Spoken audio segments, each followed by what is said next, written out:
ஐயா எனக்கு வந்து 5 வயசு ஆகுது, எனக்கு வந்து இன்னும் ஓட்டு போடுறதுக்கு கிட்டத்தட்ட 12 வருஷம் ஆகும். இந்த 12 வருஷத்துக்கு நீங்க முதலமைச்சராக இருக்கணும், உங்களுக்கு நான் ஓட்டு போடணும்னு சொல்லிட்டு இந்த குழந்தை. பால் நினைந்தூட்டும் தாயினும் சால பரிந்தனின் பாவியனுடைய ஊனினை உருக்கி உள்ளுடு விரிக்கி ஒரு தாயை போல நம்முடைய தத்துவ தலைவர் தளபதி அவர்கள் காலை சிற்றுண்டி தந்திருக்கிறார்கள்.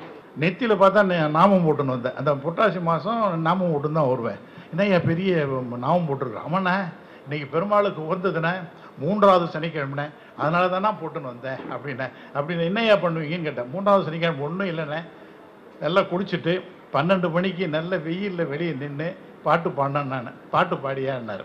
நான் சொன்ன உடனே ஓம் பூரணனே 16 திங்கள் சேரும் பொருந்திய அருக்கன் 18 சேரும் காரணனே கருவுகில் பெருமையை சேரும் வாரணனே அச்சாச்சாரம் கலந்து வாழும் வாரணனே ரகரோமா கரடையில் அன்பினவியம், இப்படி இந்த பாட்டை அப்படியே சொல்லின்னு இருந்தேன். பெருமாள் வந்தாரா என வரலண்ணா அப்படின்னு. நான் விழா நடத்துறதுல நான் தான் மாஸ்டர். தலைவர் கலைஞர் அவர்கள் பார்த்தாருன்னா விழா நடத்துறோம்னா ஜெகத்தை கூப்பிடியா அப்படின்னு சொல்லுவார். ஆனால் சேகர்பாபு ஒரு விழா நடத்தினா மதுரையில், அந்த விழா உலகத்தில் யாராலும் நடத்தவே முடியாது, ஒரு அரசாங்கம் நடத்தவில்லை. ஒரு தனி மனிதனாக இருந்த சேகர்பாபு முருகனுக்கு ஒரு மாபெரும் நமக்கெல்லாம் வாழ்நாள் முழுதும் சிரிப்பு தமிழை தந்த அந்த தங்க தலைவன் நமக்கெல்லாம் அழுகை தமிழை தந்து விட்டு சென்றிருக்கிறார். இந்திய வரலாற்றில் காங்கிரஸ் பேர் இயக்கம்தான் 1885 தொடங்கப்பட்டது. அதற்கடுத்து 1937 இந்த இயக்கத்திற்கு பச்சை கொடி ஏற்றிய திராவிட இயக்கத்திற்கும் வரலாறு கிட்டத்தட்ட 100 ஆண்டுகளை நெருங்கி இருக்கிறது. அறிஞர் அண்ணா 100 ஆண்டுகளை தாண்டி இருக்கிறார்கள். தந்தை பெரியார் அவர்கள் 100 ஆண்டுகளை தாண்டி இருக்கிறார்கள். தலைவர் கலைஞர் அவர்கள் 100 ஆண்டுகளை தாண்டி இருக்கிறார்கள். நம்முடைய தளபதி அவர்கள் இந்த நூற்றாண்டில் இந்த பவள விழா ஆண்டில் ஒரு முதல்வராக இருந்து முத்தான திட்டங்களை தந்து நம்மை எல்லாம் வாழ்வித்துக் கொண்டிருக்கிறார்கள். அவருடைய தொகுதியிலே நின்று பேசுவது என்பதே மகிழ்ச்சிக்குரிய ஒன்று. ஒரு 2-3 மணித்துளிகளில் என்னுடைய பேச்சை முடிச்சுக்கணும், யாரும் கவலைப்படாதீங்க, ரொம்ப நேரமாயிடுச்சு. பெருமக்களே, ஒரு அற்புதமான ஆட்சி நடைபெற்றுக் கொண்டிருக்கிறது. பர்வீன் சுல்தானா சொன்னதை போல இடுப்பிலே இருக்கிற வேட்டி தோளுக்கு வந்தது திராவிட முன்னேற்ற கழகத்தால் தான். அவர் இல்லைன்னா நம்ம பெண்கள் வெளியே வந்திருக்க முடியாது, ஜாக்கெட் போட முடியாது. திராவிட முன்னேற்ற திராவிட இயக்கத்தால் தான் நாம இன்னைக்கு படிக்கிறோம். சொன்னோம்னா சமஸ்கிருதம் படித்தால்தான் பள்ளிக்கே செல்ல முடியும் என்கிற உணர்வு இருந்தது. அதையெல்லாம் தூளாக்கி சாதாரண கிராமத்திலே இருக்கிற ஏர் ஓட்டுவரும் கூட பள்ளி கல்லூரிக்கு செல்லலாம், மருத்துவர் ஆகலாம், டாக்டர் ஆகலாம் என்று கொண்டு வந்தது திராவிட முன்னேற்ற கழகம் தான். உலக வரலாற்றில் எந்த இயக்கத்திற்கும் இப்படிப்பட்ட இது கிடையாது. உலகத்தில் 7 அதிசயங்கள் இருப்பதாக, 8 அதிசயங்கள் 7 அதிசயங்கள் என்று சொல்லுவார்கள். அந்த 7 அதிசயங்களும் ஒவ்வொன்றும் கட்டிடங்களை பற்றியதாகத்தான் இருக்கும். பாபிலோனியாவில் இருக்கிற தொங்கும் தோட்டம், இங்கே ஒவ்வொன்றையும் ஒரு கட்டிடங்களை பற்றி தான் சொல்லுவோம். உலகத்திலே ஒரே ஒரு அதிசயம் இருக்கிறது, அது 8வது அதிசயம். நம்முடைய தளபதி அவர்கள் தான் 8வது அதிசயம். தளபதியோடு சுற்றுப்பயணம் போனவனே போயினே இருந்தேன். ஒரு சின்ன குழந்தை, ஒரு 5 வயசு குழந்தை தலைவர் வண்டியில் போயின்னு இருந்தேன். அந்த குழந்தைக்கு நின்றுது, கையை காட்டுச்சு. தலைவர் தான் வண்டியில் போனார்னா யாரு கையை காட்டினாலும் உலகத்தில் ஒரே ஒரு தலைவன் ஒரு ரோட்ல போனா மக்களை பார்த்து கொண்டே செல்லுகிற ஒரே ஒரு முதலமைச்சர் நம்முடைய தளபதி அவர்கள் தான். அப்ப வண்டி காட்டு, அந்த 5 வயசு குழந்தை, அந்த 5 வயசு குழந்தை பார்த்து வந்து கை காட்டினோடனே போய் வண்டி நிறுத்த சொன்னார். வண்டியை விட்டு கீழே இறங்கி நேராக போயிட்டார். என்னம்மா வேணும்னு கேட்டேன். ஐயா ரொம்ப ரொம்ப நன்றி அப்படின்னு சொல்லிச்சு அந்த அம்மா. அந்த குழந்தை சொல்லிச்சு. என்னன்னு கேட்டார். ஒன்றும் இல்லை, எங்கள் அப்பா இறந்துட்டாரு, சாப்பாட்டுக்கு ரொம்ப கஷ்டப்பட்டு இருந்தோம், எங்கள் அம்மாவுக்கு 1000 ரூபா கொடுத்தீங்களே அதுக்கு நன்றி சொல்ல வந்தேன் அப்படின்னு சொல்லிச்சு. ஓ அப்படியாம்மா, ரொம்ப சந்தோஷமா அப்படின்னுச்சு. அது மட்டும் இல்லையா, இப்போ காலையில் ஸ்கூலுக்கு போகிறதுக்கு எங்கள் அம்மா காலையில் சாப்பாடுலாம் கிடையாது, ஸ்கூலுக்கு வெறும் வயிற்றோடு தான் போவேன், காலையில் சாப்பாடு போட்டீங்களே அதுக்கு தான் ஏன் நன்றி சொல்ல வந்தாருன்னு சொல்லிச்சு. அப்புறம் நாங்கள் சொன்னோம், ரொம்ப பரவாயில்லம்மா, ரொம்ப நன்றிம்மா அப்படின்னு தலைவர் சொன்னார். அதுக்கு அடுத்தது தலைவருக்கு குழந்தை சொல்லிச்சு, ஐயா எனக்கு 5 வயசு ஆகுது, எனக்கு இன்னும் ஓட்டு போடுறதுக்கு கிட்டத்தட்ட 12 வருஷம் ஆகும். இந்த 12 வருஷத்துக்கு நீங்க முதலமைச்சராக இருக்கணும், உங்களுக்கு நான் ஓட்டு போடணும்னு சொல்லிட்டு இந்த குழந்தை, ஒரு சாதாரண குழந்தை, அது யாரும் சொல்லி கொடுத்து வரல, அது யாரும் சொல்லி கொடுத்து வரல, மற்றவர்களை பார்த்து சொல்லவில்லை. அந்த குழந்தை தன்னுடைய இதயத்திலே இருந்து பீறிட்டு வருகிற அந்த காலை சிற்றுண்டி உலகத்தில் யாருமே சொல்ல முடியாதம்மா, யாரால பண்ண முடியும்? நாங்கெல்லாம் கல்லூரி பள்ளியில் படிக்கிற பொழுது கிராமத்தில் காலையில் சாப்பிட்டதே கிடையாதம்மா. வெறும் வயிற்றோடு நாங்கெல்லாம் பள்ளிக்கூடம் போயிருக்கோம். காலையில் சாப்பாடே கிடையாது. எங்கள் அப்பா காலையில் ஏர் விட்டு போயிடுவார், எங்கள் அம்மா களை வெட்ட போயிடுவாங்க, சாப்பாடே கிடையாது.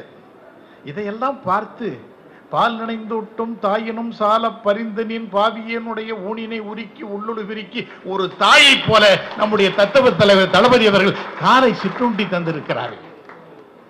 என்ன எப்படி நினைச்சு பார்க்க முடியலையே, எப்படி இவர்களால் சிந்திக்க முடிகிறது என்று தான் எனக்கு தெரியவில்லை. அப்படிப்பட்ட ஒரு அற்புதமான தலைவனுடைய ஆட்சி நடைபெற்றுக் கொண்டிருக்கிறது. நம்முடைய தங்க தலைவர் தலைவர் கலைஞரை பற்றியவர்கள் இங்கே பர்வீன் சுல்தானா அற்புதமாக சொன்னார். ஒரு நாள் கலைஞரோட உட்கார்ந்துருந்தேன், தலைவர் கலைஞர் பார்த்து கேட்டார், என்னையா இவ்வளோ லேட்டாக வர அப்படின்னாரு. ஒன்றும் இல்லைன்னா இன்றைக்கி வந்து புரட்டாசி மாதம், நான் புரட்டாசி மாதம் 3வது சனிக்கிழமை சாமி கும்பிட்டு வந்தேன்னா என்ன, நெத்தியில் பார்த்தா நாமம் போட்டுன்னு வந்தேன். அந்த புரட்டாசி மாதம் நாமம் போட்டுன்னு தான் வருவேன்.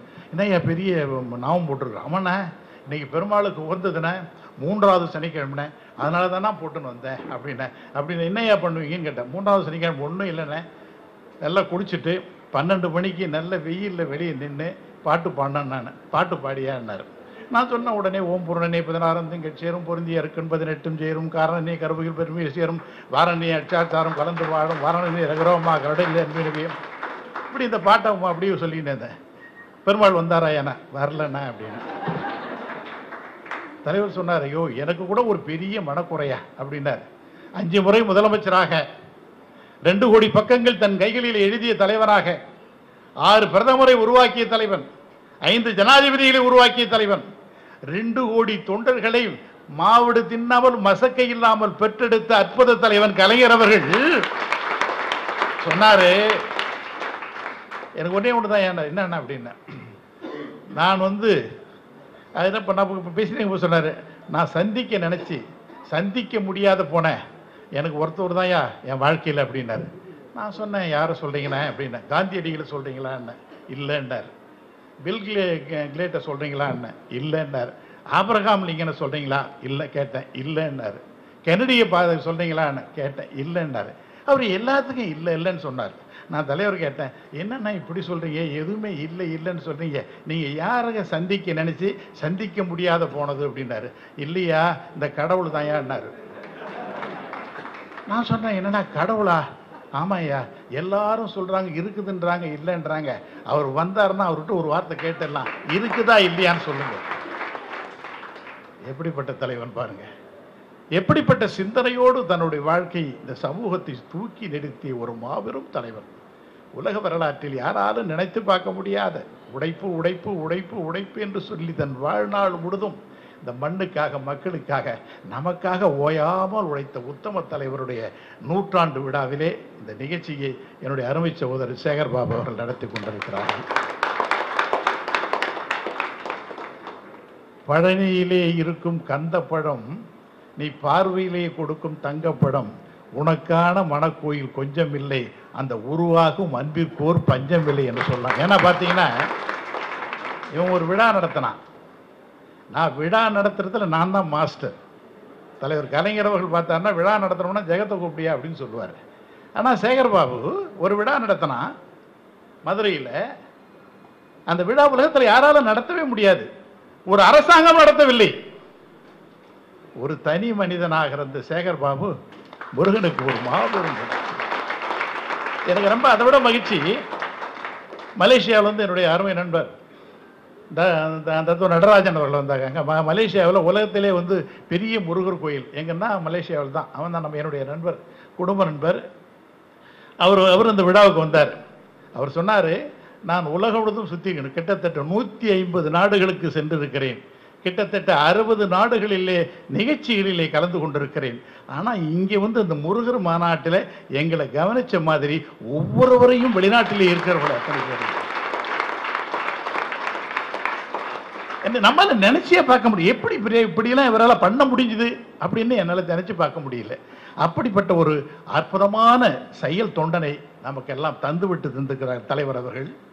அவர்களை பற்றி, அந்த தொகுதியை பற்றி, அவருடைய வரலாற்றை பற்றி இங்கே பெருமக்கள் எல்லாம் எடுத்து சொன்னதை போல தலைவர் அவர்களை எல்லாம் பல்வேறு வகையான நல்ல திட்டங்களை எல்லாம் செய்துவிட்டு தந்திருக்கிறார்கள். நீங்களாம் இலக்கியத்தில் பார்த்துருப்போம், ஏர்த்தமிழ், இசைத்தமிழ், நாடகத்தமிழ், இதுதான் நம்ம பார்த்துருக்கோம். வேற எதுவுமே நமக்கு தெரியாது. நான் படிக்கிற போது எங்கள் கல்லூரியும் சரி, எங்கள் பேராசிரியர் சரி, பர்வீன் சுல்தான் ஆகட்டும் சரி, அப்படி இல்லை.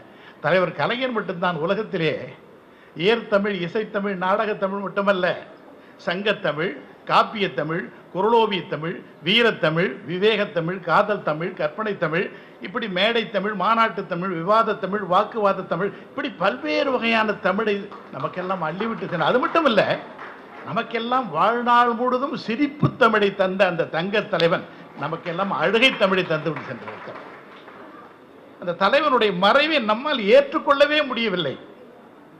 இன்றைக்கும் அந்த தலைவருடைய நினைவிடத்தை ஒரு தொண்டனை போல் நம்முடைய சேகர் பாபு இன்றைக்கும் அந்த மரல் தூவி அந்த தலைவனை ஒரு தெய்வமாக, தன்னுடைய குடும்ப தலைவனாக, தன்னுடைய தாயாக, தந்தையாக இன்றைக்கும் பாவித்துக் கொண்டு பணியாற்றி கொண்டிருக்கிறார்கள் சேகர் பாபு அவர்கள்.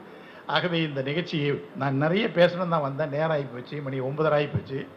ஆகவே என்னுடைய அருமை சகோதரர்களே, ஒரு அற்புதமான ஆட்சி நடைபெற்று கொண்டிருக்கிறது. தங்க தலைவர் தளபதி அவர்கள் ஆட்சி பொறுப்பேற்று கிட்டத்தட்ட 3.5 ஆண்டுகளில் பல்வேறு வகையான சாதனைகள் உலகத்திலே இருக்கிறவர்கள் எல்லாம். பிடல் காஸ்ட்ரோ சொல்லுவான், நான் என்ன நினைக்கிறேன் என்றுதான் என்னுடைய நாட்டை பற்றியும் என்னுடைய தேசத்தை பற்றி நினைப்பேன் என்று சொல்லுவான். அதே போன்றுதான் நம்முடைய தங்க தலைவர் தளபதி அவர்கள் அமெரிக்காவிலே இருக்கிற பொழுது என்ன சொன்னார் தெரியுமா? உலகத்தில் எந்த முதலமைச்சரும் சொல்லல. சொன்னார் தளபதி, நான் அமெரிக்காவில் இருக்கிறேன், என் தமிழ்நாட்டு மக்களுக்கு நான் பல்வேறு வகையான தொழிற்சாலை கொண்டு வர இருக்கிறேன். தமிழ்நாட்டை பொறுத்தவரையில் இந்தியாவிலே தலை சிறந்த மாநிலம் அல்ல, உலகத்திலேயே தலை சிறந்த மாநிலமாக ஆக்குவதற்காகத்தான் நான் ஓடோடி வந்திருக்கிறேன். அவருடைய சிந்தனை விரிந்து பறந்து நமக்காக உழைத்துக் கொண்டிருக்கிற அந்த உத்தம தலைவர் இன்னும் ஒரு 100 ஆண்டு வாழ வேண்டும் என்று சொல்லி வாய்ப்புக்கு நன்றி பாராட்டி விடைபெறுகிறேன். நன்றி வணக்கம்.